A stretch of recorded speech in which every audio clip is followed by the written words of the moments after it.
Hello there everyone, nubkeks here, welcome back to Nub Raids and welcome to the Raid Shadow Legends test server where we are checking out Maranix. She is the brand new Fusion Legendary that is coming to live servers and the Fusion begins tomorrow. Right, so Tuesday, this stuff should be live. We also have information on the Rare and the Epic, which I believe are going to be part of the Fusion, plus another new Void Legendary, so make sure you check out that video as well. I did an overview video of all the new champions.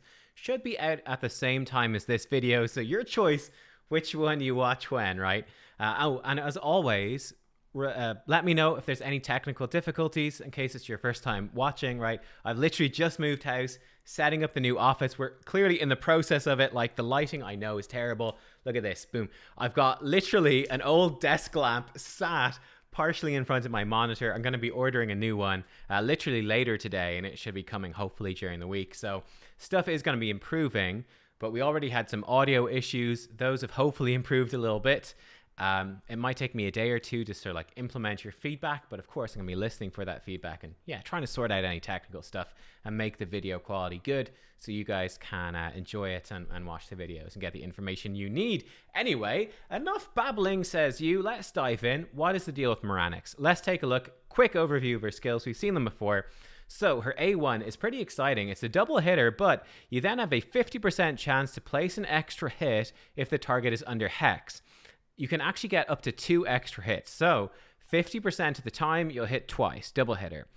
Then the next 25% of the time you will hit 1 time extra. And then the next 25% of the time you'll hit 2 times extra, right? So half the time, no extra hits. A quarter of the time, 1 extra hit. Another quarter of the time, 2 extra hits.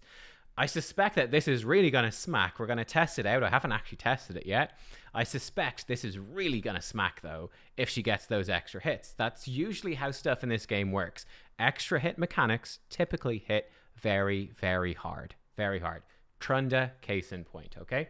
Her A2, Excruciate. 3-turn cooldown when booked. AoE attack that places Hex and decreased defense. This, to me, is what makes her an exciting champion because...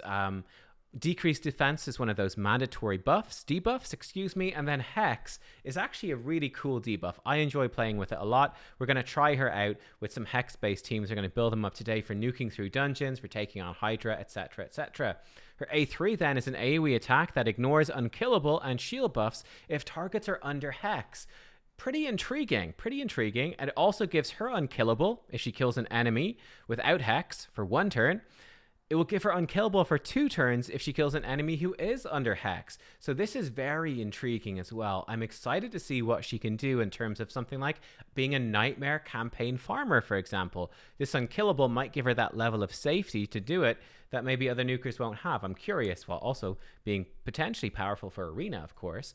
Then her passive is very intriguing. Number 1, it increases her attack by 5% for every enemy under Hex.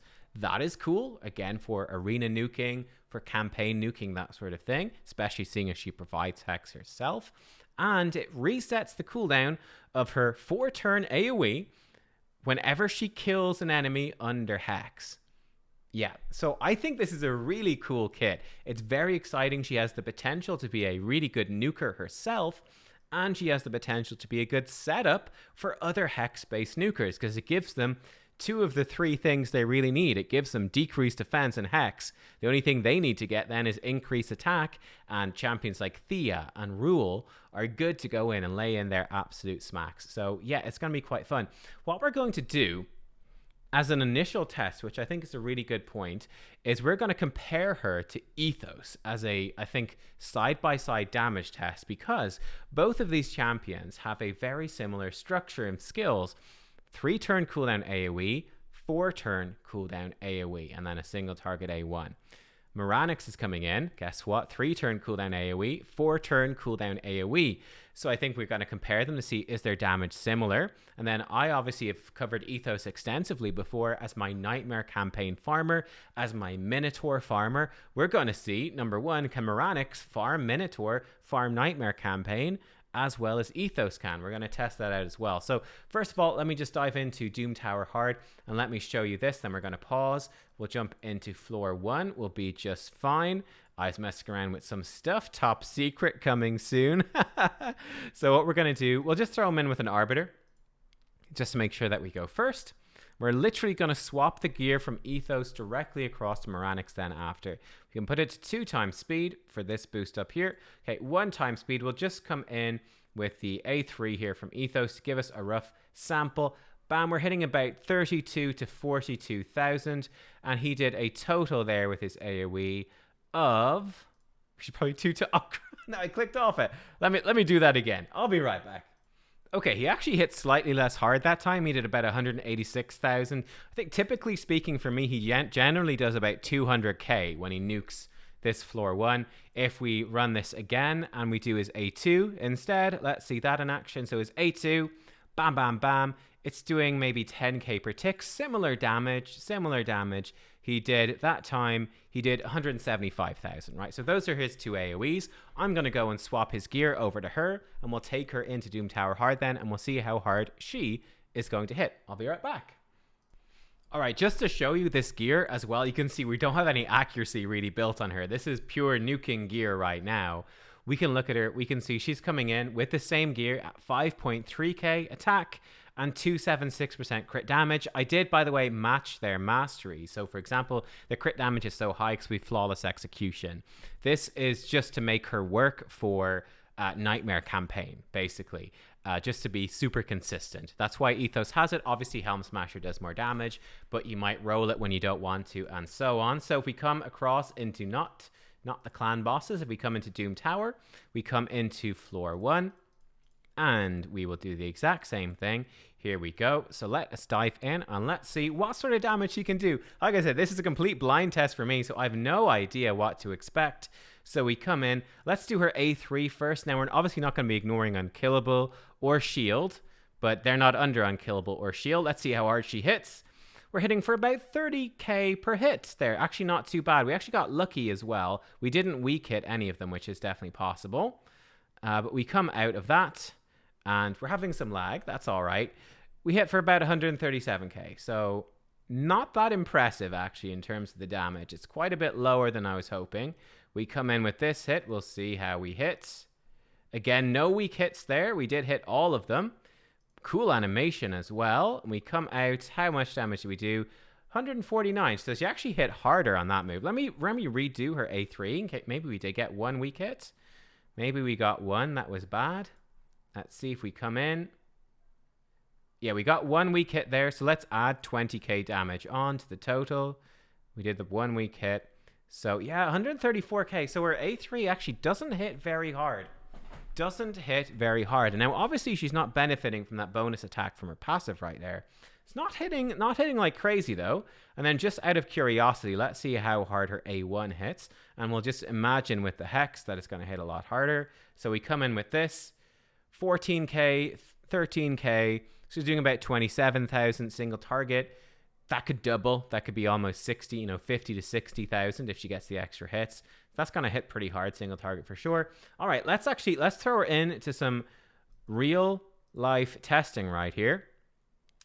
So this is what I was doing. Let me take out these champions. Doesn't matter. Let me throw in someone else random. That's not got any gear on like him. There we go. And let's throw her in. So Ethos can solo this no problem. Let's see if Maranix can. Now, she doesn't have an aura, which is a bummer. Let's just go. We just click full auto and we go. Ethos can solo this real fast. Here we go. She comes in. She one-shots wave 1 with Excruciate. Inexorable End. One-shots wave 2, no problem. Okay, with this gear, that's cool. Smack, smack. Excruciate goes on. We've got the Hex out there. Kind of counterattack here. Smack, smack, smack. Big hits on the boss. And she does have decreased defense on the boss. That is going to speed stuff up. She's reset her AoE. Actually, probably not that helpful. We can see right here, though, whereas Ethos is a bit tankier. And Ethos is able to do this without dying. Wow, that A1 really does smack when she gets going. I mean, she soloed it pretty fast right there, but it did look kind of dodgy, huh? Ethos has much better defensive stats. Oh, right there, she didn't kill the wave, but... her damage not quite as good, but, because of her passive, it resets her second AoE anyway, so it actually didn't matter that she didn't kill it. That was actually pretty cool. So yeah, that is interesting. the counterattack really does smack. Like when she gets going with that counterattack, it really does do a lot of damage. That triple hit A1 is actually, she's actually really good for this. This is actually very impressive.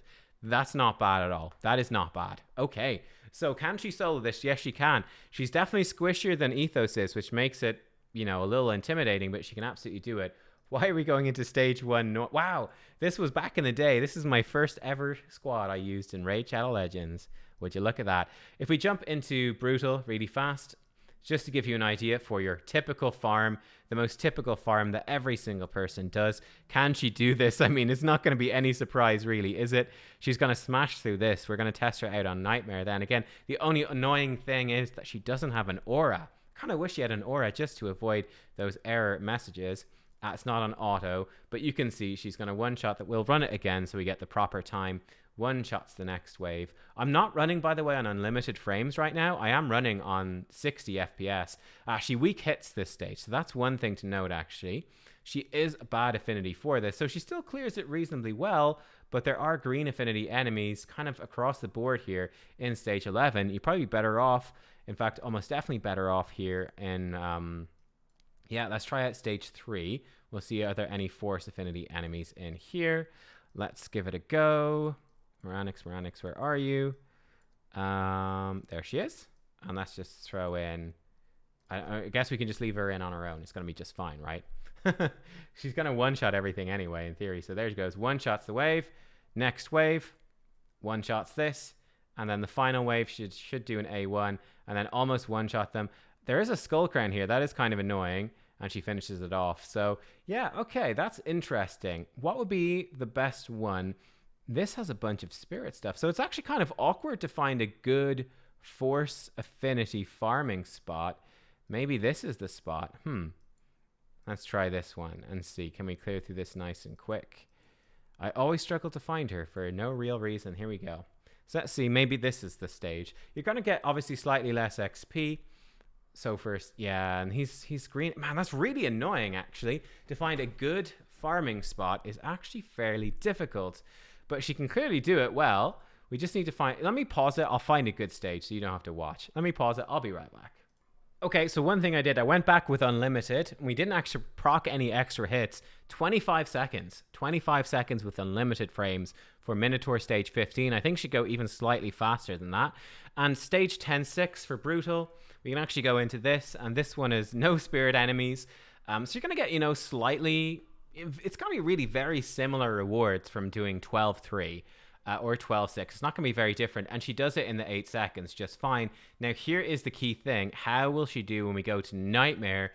Can she do the same thing on Nightmare? We'll throw in some food, which is going to give her a bit of an extra boost. So if we throw in some food champions to go in with her and die, here is the question. Can she solo Nightmare campaign consistently and at a good speed? Let's see it together. If she fails even once, it's not really good enough. She's actually one-shot both of the first waves.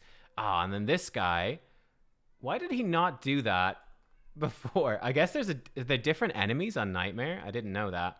Well, that means she's going to come through and she's going to definitely clear these guys out. And bam. Oh, there's another one in here. Okay, so this is different on Nightmare. I'm learning. I genuinely had no idea. So 10-6 on Nightmare, she can do it in like 20 seconds. It's actually pretty impressive. But now we've got enemies that revive, which sucks. Maybe stage 2. Is this the dude that revives? No. Okay. I don't know. Let me go again and try to find a Nightmare stage that she can farm without it being annoying. I'll be right back. Okay. Yeah, she's actually fantastic for stage 10-3. We do have a spirit affinity guy here, but it doesn't even matter because she's going to be firing off so many attacks. It's going to be totally fine. And of course, she's got 2 turns unkillable, 2 protector. So there she goes in. The extra hit actually comes through, secures the kill.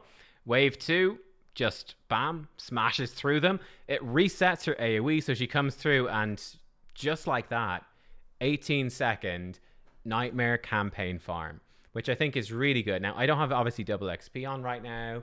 You get the Forge Pass, the Raid card, all that stuff. But Maranix, can she farm campaign? Yes, she can. Unfortunately, she's just about the worst affinity for it. It's actually really hard to find a good stage for a Force Affinity champion to do it.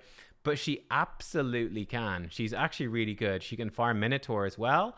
I've been very impressed with her. I was kind of worried initially when I saw her damage compared to Ethos, and I was really underwhelmed by the A3 in particular. However, when it comes to just doing that campaign farm, she's great. Let's try her out as like an arena nuker. We'll see what she can do. Let me set up a team as well. I'll be right back. Okay, so here we go. First of all, what we've done, if I turn off me really fast, there we go. Look at that. We've switched up her masteries to fairly typical Arena Nuker masteries with Helm Smasher to up her damage.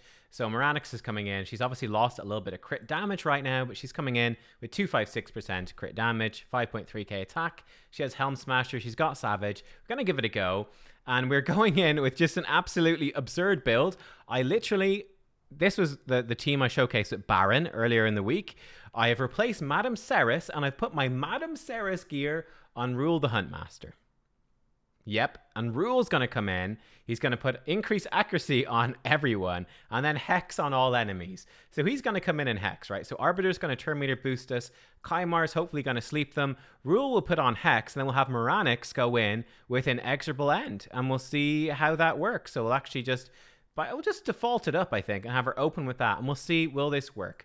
I'm a bit worried that it just straight up doesn't hit hard enough and that there's no point. We'll test it against a couple of teams. This one should be kind of rough. We got to get through an Ursaga. Let's just see what happens. This is pure experimentation. I'm almost 100% certain this is going to be horrendously bad, guys. Horrendously bad. Hopefully we don't get outsped. Okay, we're fast enough. We've slept them. The Hex goes on.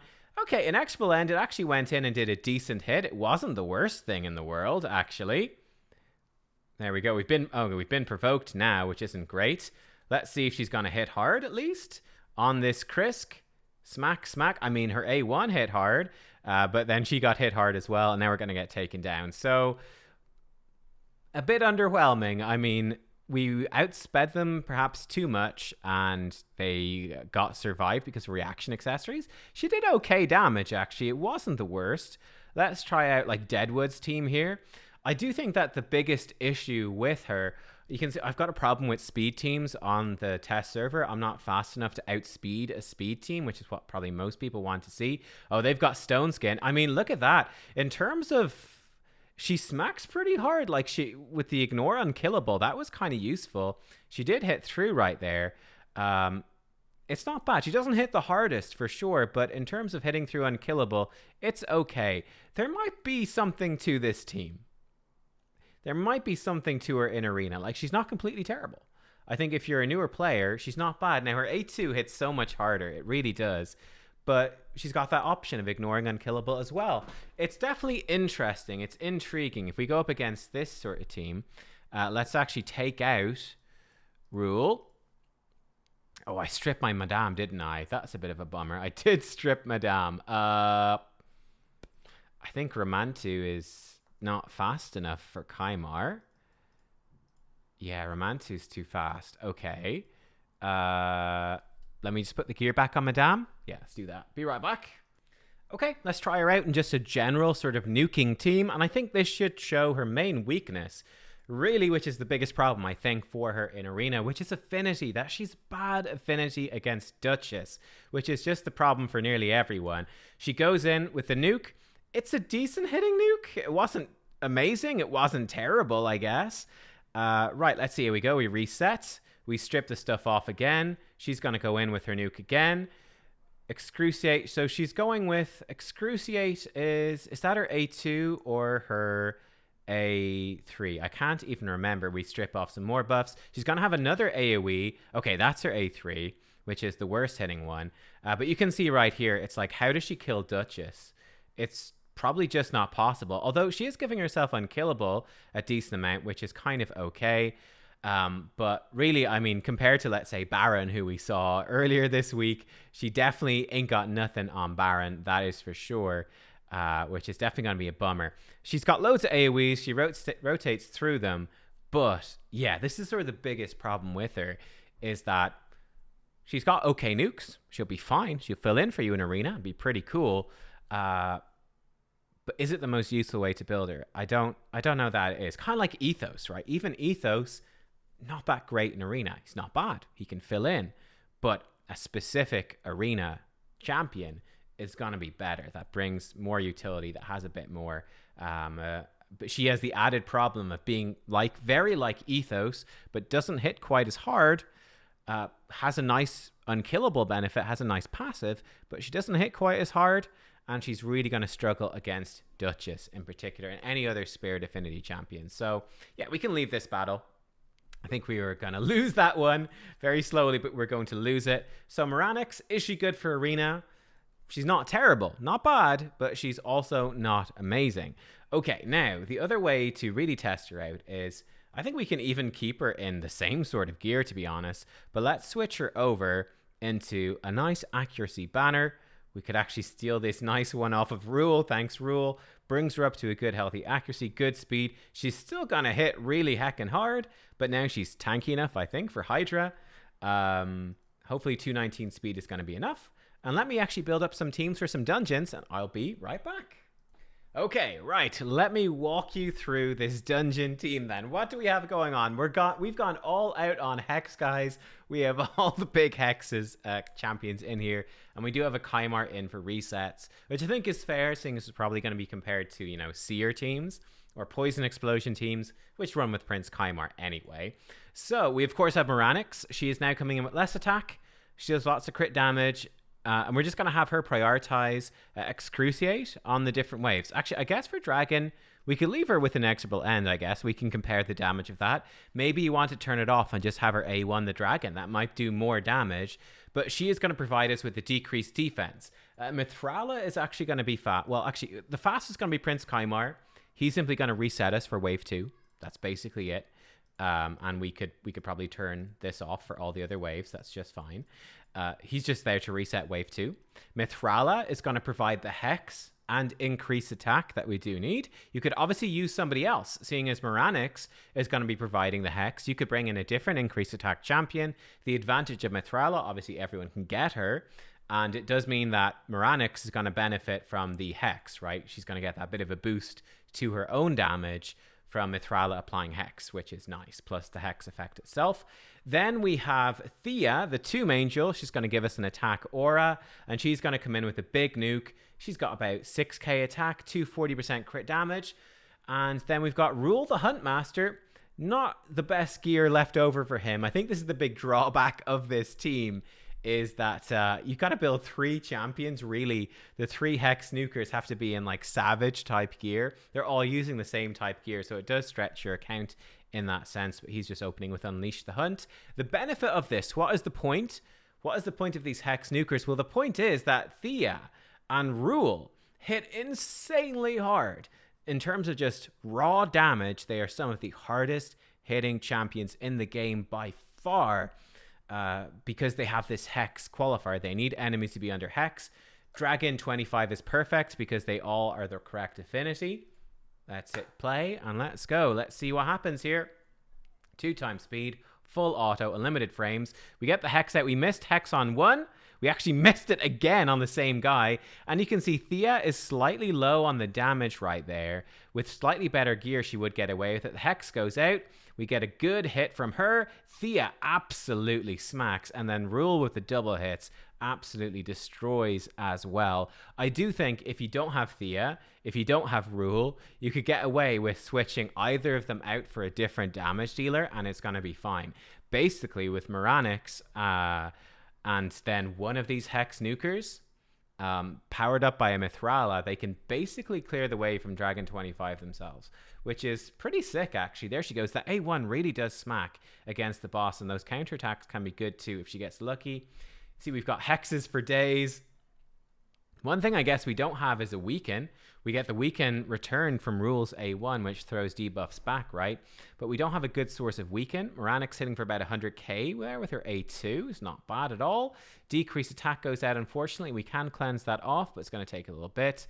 76k with her A3, even with weaken on. It's not bad.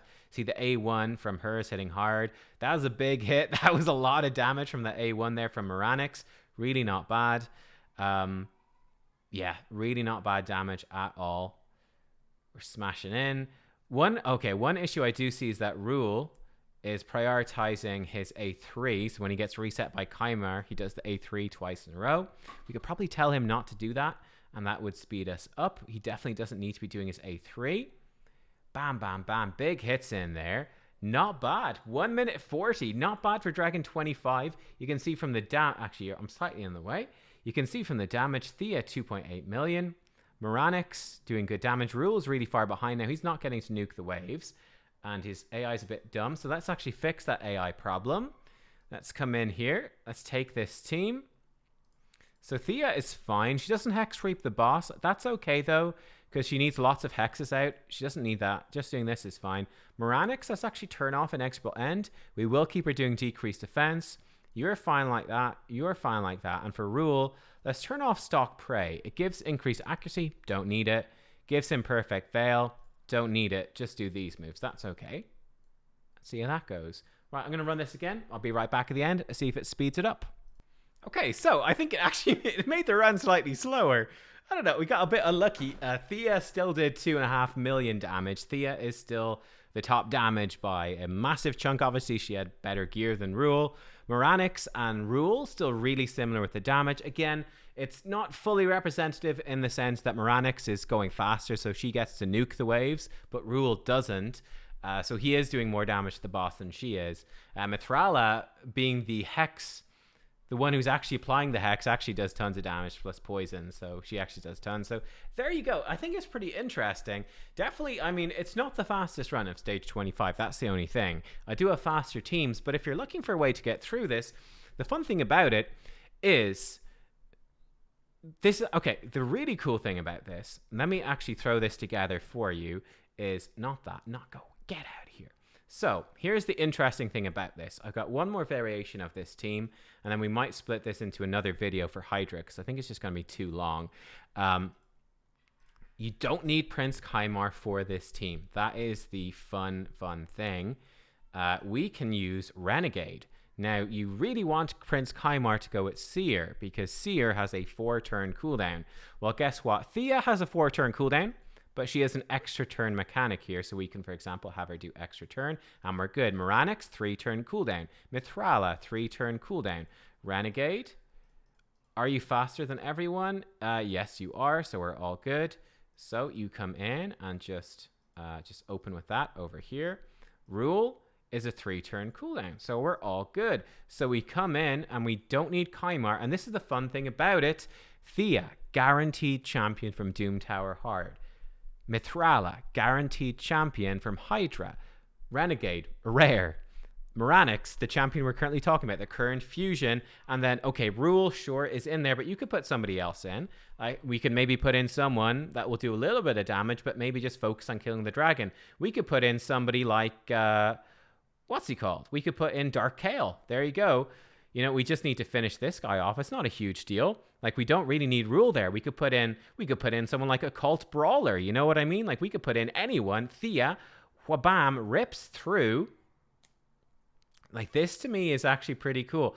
In terms of a budget option, you don't need Seer. You don't need Prince Chimar. You don't need, like, Tomb Lord or Elenarl or Xavia or champions like that.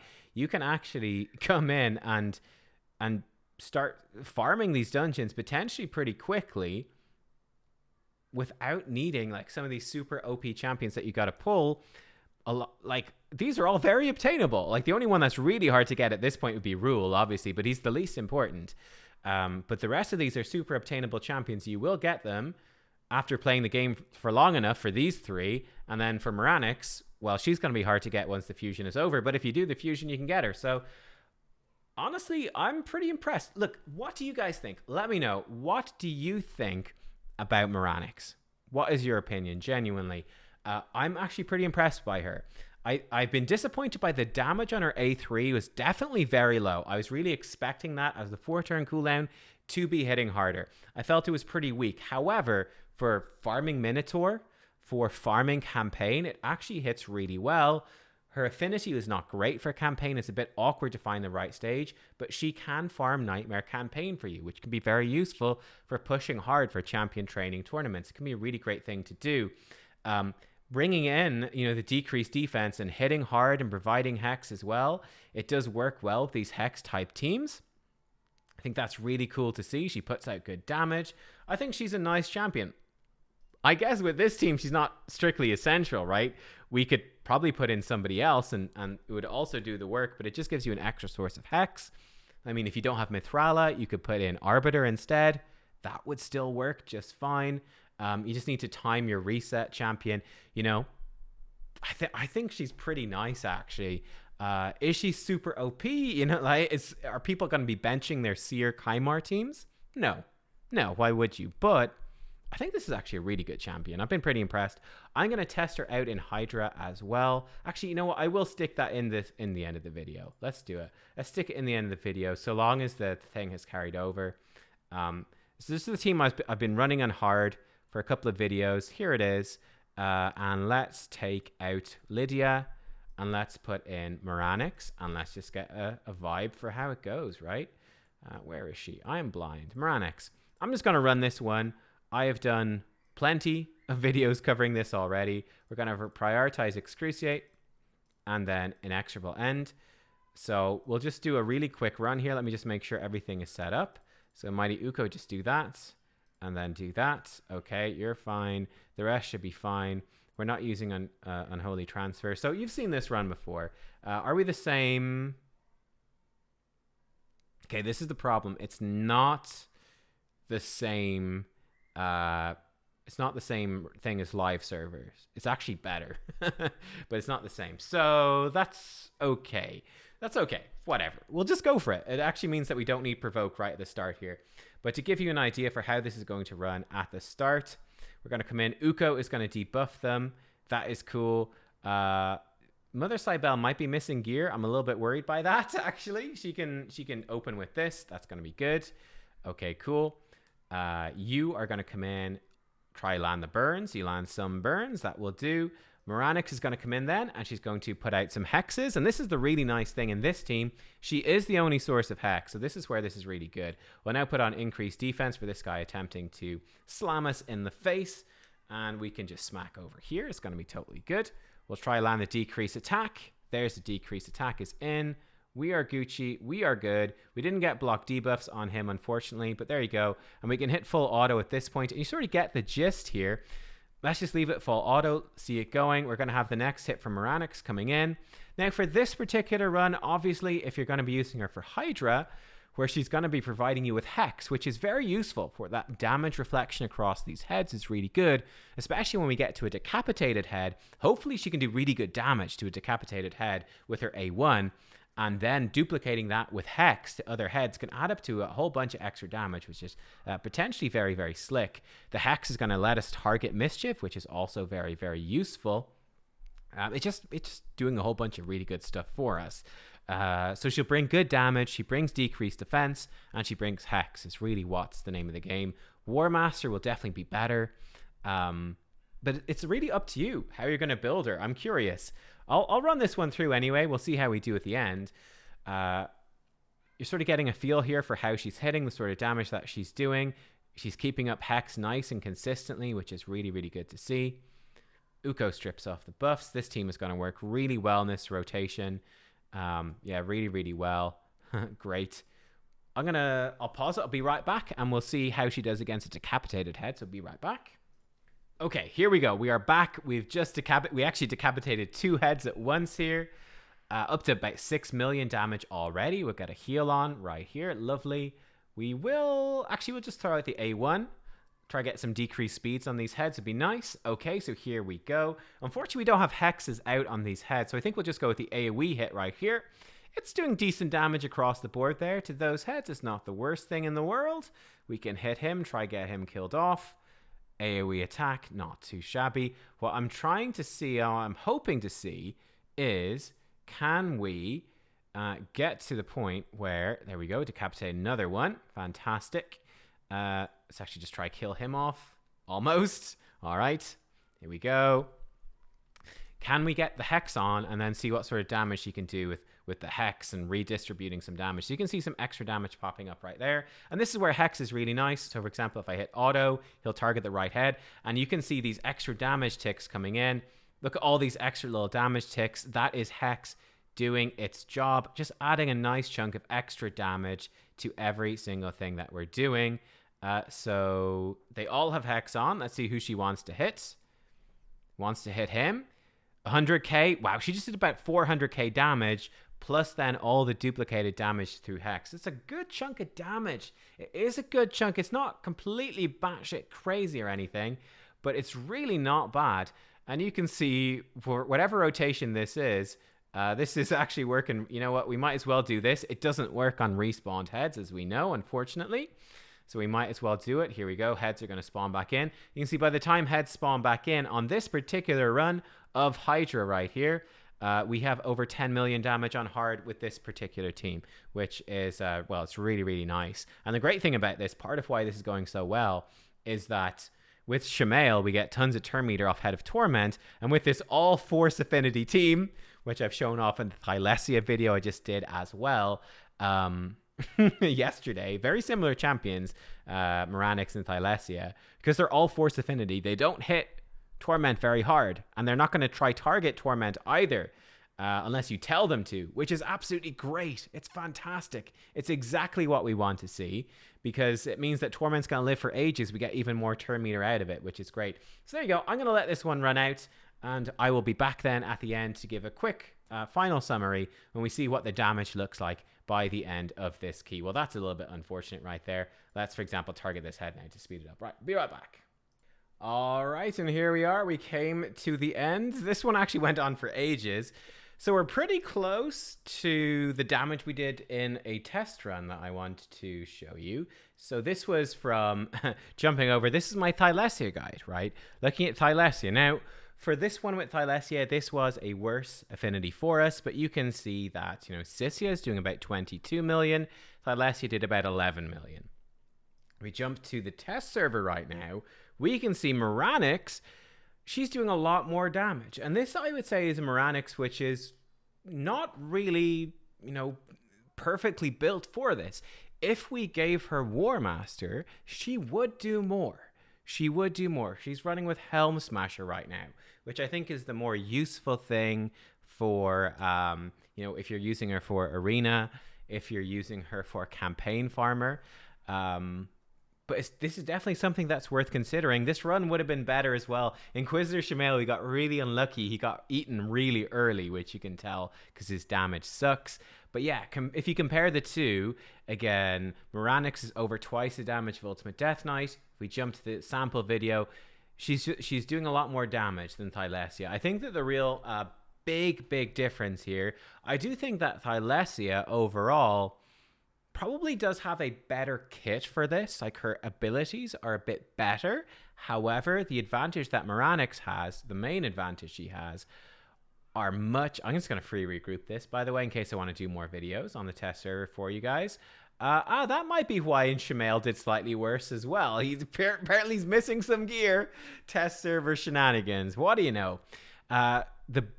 Probably the biggest difference between them, Maranix has much better stats. She's got higher speed and she's got a chunk more HP. She's not super tanky by any means, but she's got better stats. So that is probably the biggest difference there. On the whole then, putting all that together, initial impressions here from this initial testing. What do I think about Maranix? This to me seems like a really solid champion, a very good champion. Definitely not an essential champion, not a champion you must go out and get and your account is ruined forever if you don't get her. Definitely not. But I think she's fun. I think she's a really good Hex champion. There's some fun things you can do with Hex teams in Arena. There's fun things you can do in Hydra. She's not S tier, she's not essential, but you can do some cool stuff with her. I think that's the main thing. She can campaign farm. She's not the best for it, not the best affinity. She can Minotaur farm, not the best for it. She's a bit squishy, but she can do all of that stuff. So yeah, I think she's a really solid champion. I think if you're a newer player, she's going to be a nice addition to your account. She definitely opens up Thea, for example, as being much better. Yeah, I think she's a really good champion. I don't think that she herself benefits from Hex that much. Like, these extra effects from Hex are nice, but not that good. Like, this is not a good enough nuke for this to be that good in Arena, you know? Her A1 benefits quite a bit from Hex. I don't feel like you need to bring another Hexer, though, to unlock Maranix's potential. I think her providing her own Hex is kind of enough. But yeah, I think she's a really solid champion. I think she's really solid. Good damage output, just good. Yeah, I think she's really good. I'm going for her for sure. I'm going to enjoy playing with her. Yeah, I think she's going to be a nice addition to the account and do some fun teams with her in future. There you go, guys. Moronix looks pretty cool. Let me know what you think. You've seen the showcase here. And yeah, I'll see you all next time. Bye-bye.